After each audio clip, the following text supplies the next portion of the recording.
Homeopathy की सारी छोटी बड़ी खबरों के लिए कीजिए मेरे चैनल को सब्सक्राइब नाउ का बटन दबा के साथ ही साथ दबा दीजिए बेल आइकन भी। तो चलिए आइए जानते हैं कि आज की न्यूज़ क्या है। देखिए, हम हैं वेबसाइट www.ayush.gov.in पे और आप सबसे अनुरोध है कि अगर आपको ये वीडियो पसंद आए तो प्लीज़ इस वीडियो को शेयर ज़रूर करें। आगे बढ़ते हैं। मिनिस्ट्री ऑफ आयुष की ये वेबसाइट है और जहां आप देख रहे हैं नोटिफिकेशन 16 जुलाई 2022 की नोटिफिकेशन है।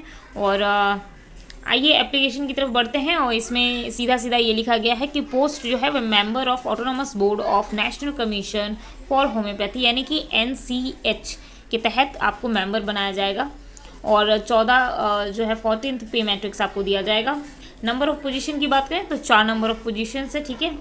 और पहला जो है वो है होम्योपैथी एजुकेशन बोर्ड, उसके अगर आप मेंबर बनते हैं वो 3 सीट्स हैं उसके लिए, तो वो एक पोजीशन है। सेकंड पोजीशन जो है वो है medical assessment and rating board for homeopathy, ये जो है वो एक सीट है। तो यानी टोटल 4 सीट्स की ये वैकेंसी है। चलिए आइए बढ़ लेते हैं क्वालिफिकेशन की ओर। तो क्वालिफिकेशन क्या है, आपको PG होना है किसी भी यूनिवर्सिटी से होम्योपैथी में, ये पहला क्वालिफिकेशन का नीड है। सेकंड नीड की बात करें तो कैंडिडेट को मस्ट रजिस्टर्ड होना होगा आप स्टेट मेडिकल काउंसिल या central medical council of homeopathy, किसी भी स्टेट या सेंट्रल में आपका रजिस्ट्रेशन होना चाहिए। एक्सपीरियंस की बात करें तो 15 साल का एक्सपीरियंस आपके पास होना चाहिए और 7 ईयर्स का जो है हेड ऑफ द डिपार्टमेंट आप रहें ऑर्गेनाइजेशन किसी भी ये में, health growth and development education in the homeopathy में आप रहें, कोई दिक्कत नहीं है। आइए नीचे बढ़ते हैं और देख लेते हैं डिजरेबल।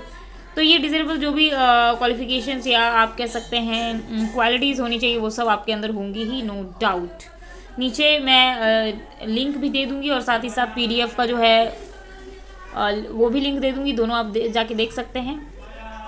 अपर एज लिमिट की बात करें तो 65 ईयर्स एज चाहिए, ठीक है। क्लोजिंग डेट ऑफ जो है यहाँ पे एप्लीकेशन की उसके हिसाब से।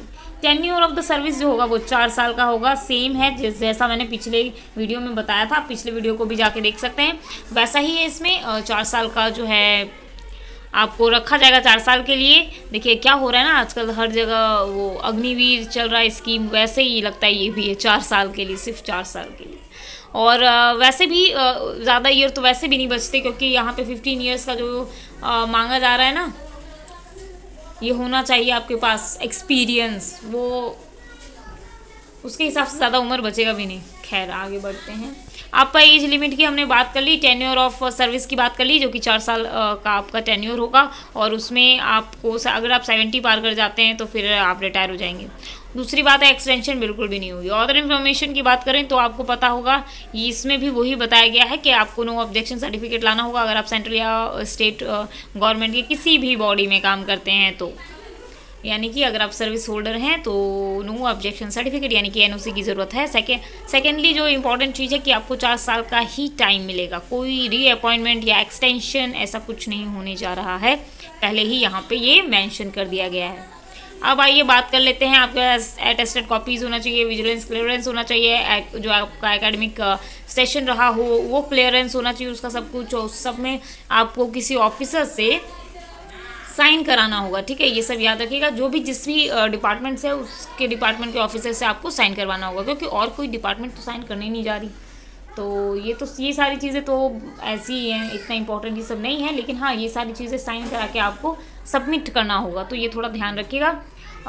एक एड्रेस है जिसमें आपको सेंड करना है ये अपना एप्लीकेशन वगैरह सब कुछ भर के, वो भी मैं बताऊंगी थोड़ी देर में। चलिए आइए देख लेते हैं। 10 ईयर्स का सर्विस का जो भी है आपका, 15 ईयर्स का एक्सपीरियंस वगैरह वो सब भी आपको डालना होगा। चलिए आइए आगे बढ़ते हैं और देख लेते हैं।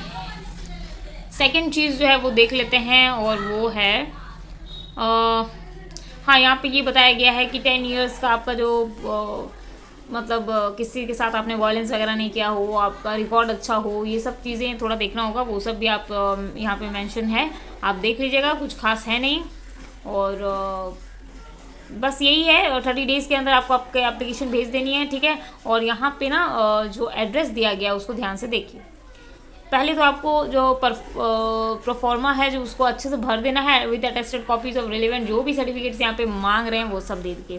खैर स्पेशल तो है आपने जो पढ़ाई की है वो सर्टिफिकेट, आपका जो एक्सपीरियंस है उसका सर्टिफिकेट, वो सबसे ज़्यादा यहाँ पे इंपॉर्टेंस रखता है। बाकी जो है वो शॉर्ट लिस्टेड करके वो खुद ही बुलाएंगे, आपकी जिस तरीके से एक्सपीरियंस है उस हिसाब से आपका शॉर्ट लिस्टेड होगा और इंटरव्यू के लिए आपको उस तरह बुलाया जाएगा।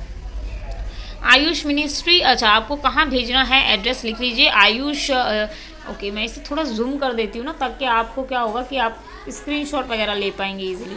नाउ आप देखिए, आपको भेजना है secretary ministry of Ayush Bhawan, B block, GPO complex, INA, new Delhi 110023 superscribe. अच्छा, ऊपर में एक इंपॉर्टेंट चीज़ इन्वेलप में लिखना है जिसको मैं आपको बताती हूँ। Application for the post of, ये चीज़ें लिखनी है। उसके बाद जिस पोस्ट के लिए आप अप्लाई कर रहे हैं वो पोस्ट के बारे उसका पूरा नाम लिखेंगे, और उसके बाद in the national commission for homeopathy. अब आइए यहाँ ये देखिए, application for the post of, उसके बाद यहाँ पे डॉट डॉट डॉट आपको दिख रहा होगा, यहाँ पे आपको भरना है in the national commission for homeopathy. ठीक है, और अब आगे बढ़ते हैं और देख लेते हैं प्रोफॉर्मा।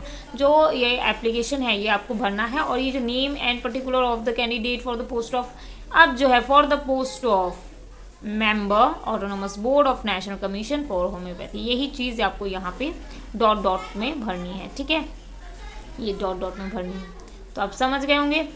और 30 दिन के अंदर भेजनी है। देखिए, इसके लिए टेंशन नहीं लीजिएगा, स्पीड पोस्ट कर दीजिएगा, तुरंत पहुँच जाएगा, तुरंत 3 से 4 दिन के अंदर पहुँच जाएगा ईजिली। आइए आगे बढ़ते हैं। यहाँ पे देखिए, आपको एक पासपोर्ट साइज़ फ़ोटो डालना है, अपना नाम लिखना है, पोजीशन जिस चीज़ के लिए आप अप्लाई कर रहे हैं, जो भी पोस्ट के लिए अप्लाई कर रहे हैं वो लिखिए।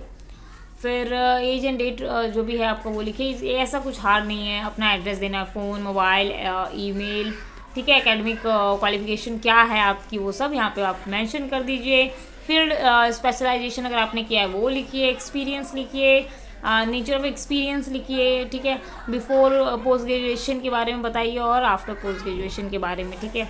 ये सारी चीज़ें यहाँ पे लिखनी है, कुछ खास है नहीं। अगर आपने हेड ऑफ़ द डिपार्टमेंट कहीं हैं आप, तो उसके बारे में एक्सपीरियंस वगैरह लिखिए। एक्सपीरियंस आपका कैसे रहा सबके साथ वो भी यहाँ पे लिखिए।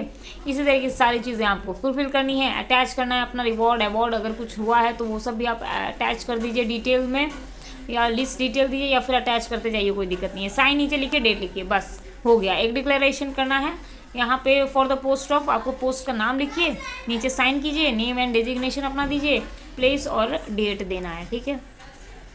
तो बस इतना तो था। आपको अगर ये वीडियो पसंद आया तो इसे शेयर कीजिए और लाइक भी ज़रूर करते हुए जाइए। और सेकंड बात ये कि अगर आपने अब तक सब्सक्राइब नहीं किया तो सब्सक्राइब का बटन भी दबाते हुए जाइए। चलिए मिलते हैं अगले वीडियो में, जहां हम बात करेंगे वेस्ट बंगाल की।